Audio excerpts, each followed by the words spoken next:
Renungan Harian Keluarga GMI Sabda Kehidupan, Senin 25 Maret 2024. Nyawaku ku berikan, darahku tercurah, kau dapat tebusan dari maut, bangkitlah. Nyawaku diberikan bagimu, apa kau beri padaku?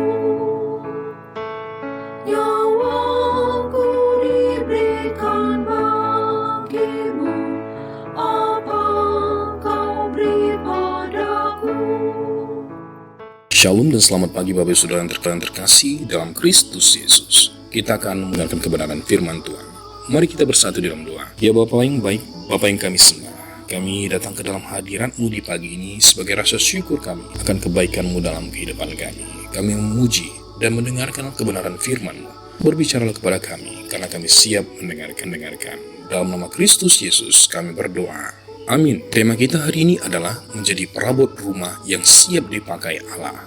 2 Timotius 2 ayat 14 sampai 26. Jika seorang menyucikan dirinya dari hal-hal yang jahat, ia akan menjadi perabot rumah untuk maksud yang mulia. Ia dikuduskan, dipandang layak untuk dipakai tuannya, dan disediakan untuk setiap pekerjaan yang mulia. 2 Timotius 2 ayat 21. Melalui surat ini, Paulus memberikan nasihat kepada Timotius yang sedang melayani jemaat di Efesus ketika pada saat ajaran sesat berkembang, dan yang terjadi adalah bersilat kata ayat 14 dan yang tak suci ayat 16 yang telah menyimpang dari kebenaran dengan mengajarkan bahwa kebangkitan kita telah berlangsung ayat 18. Situasi ini Paulus mengingatkan Timotius agar mengusahakan dirinya layak di hadapan Allah sebagai seorang pekerja yang tidak usah malu dan yang berterus terang memberitakan perkataan kebenaran itu ayat 15. Paulus juga meminta Timotius agar merespon ajaran sesat itu dengan berusaha menghindari omongan yang kosong dan yang tak suci, dan lebih menunjukkan keteladanan hidup yang benar di hadapan Tuhan dengan menyucikan dirinya dari hal-hal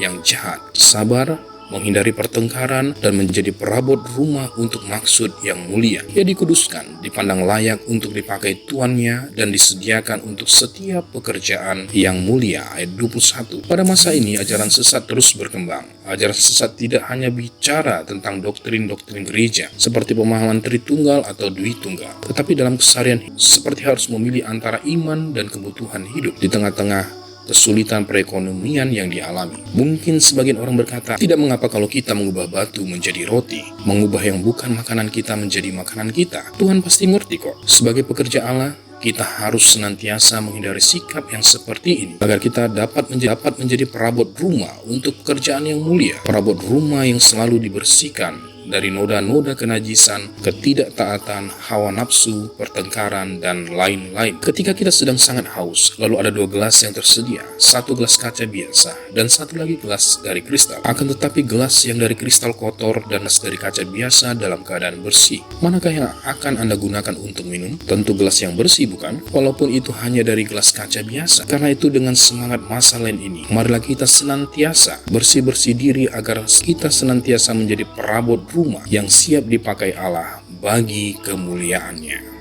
Amin. Ditulis oleh Pendeta Heri A. Simanjuntak GMI Betania, Simpang Rambutan. Kita akan berdoa. Topik doa kita yang pertama adalah berdoa agar kita terus hidup dalam kebenaran Tuhan, agar kita dapat menjadi perabot rumah yang senantiasa siap dipergunakan Allah bagi kemuliaannya. Pemerintahan RI, Presiden Jokowi dan jajarannya dalam memberikan kesejahteraan dan keamanan bagi masyarakat Indonesia. Program pemerintah dalam pembangunan IKN dan pembangunan infrastruktur lainnya. Ketiga, situasi politik di Indonesia pasca penetapan hasil pemilu oleh KPU. Setiap konflik atas dugaan kecurangan dalam pemilu dapat diselesaikan dengan baik. Keempat, perdamaian dunia khususnya di wilayah Israel dan Palestina. Badan Keanggotaan dan Evangelisasi GMI Wilayah 2, Tuhan Yesus memberkati. Disengsarakan dengan amat keji.